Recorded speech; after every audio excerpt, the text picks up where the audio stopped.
Telangana speaker ఛాంబర్లో BAC సమావేశం కొనసాగుతుంది. సభ ఎన్ని రోజులు నిర్వహించాలన్న దానిపై అధికార ప్రతిపక్ష నేతలు చర్చిస్తున్నారు.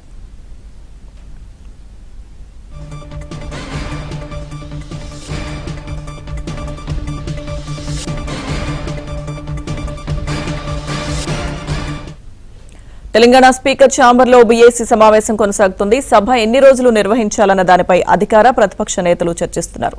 సమావేశానికి సంబంధించిన పూర్తి అప్డేట్స్ మా ప్రతినిధి నరసింహరావు అందిస్తారు. నరసింహరావు.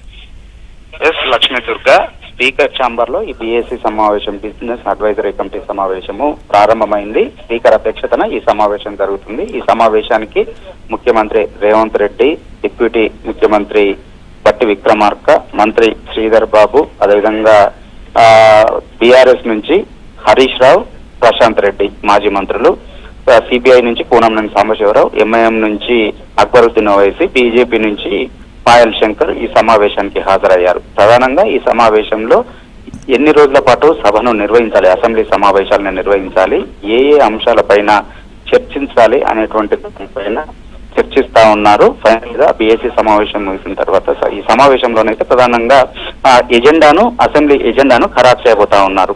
మరి కాసేపట్లోనే ఈ సమావేశం ముగుస్తుంది. పూర్తి వివరాలు అయితే బయటకు వచ్చేటువంటి అవకాశం ఉంది. వాస్తవానికి గత సోమవారం రోజునే అసెంబ్లీ సమావేశాన్ని ప్రారంభించారు. మొదటి రోజేమో తల్లి విగ్రహం పైన ముఖ్యమంత్రి రేవంత్ రెడ్డి ప్రకటన చేశారు. ప్రకటన చర్చను కొనసాగించారు. ఆ తర్వాత వారం రోజుల పాటు బ్రేక్ తిరిగి మళ్ళీ ఈ రోజు నుంచి సమావేశం ప్రారంభమవుతుంది.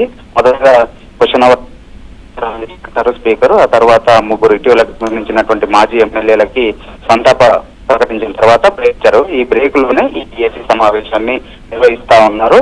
ఈ సభ ఎజెండాని ఖరారు చేసుకుని సభ బీఏసీ సమావేశాన్ని ముగిసిన తర్వాత మళ్ళీ తిరిగి శాసనసభ ప్రారంభమవుతుంది.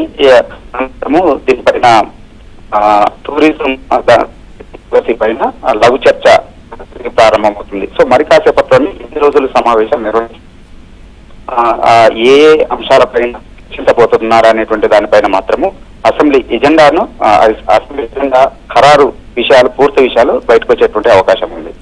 Thank you Narasimharao.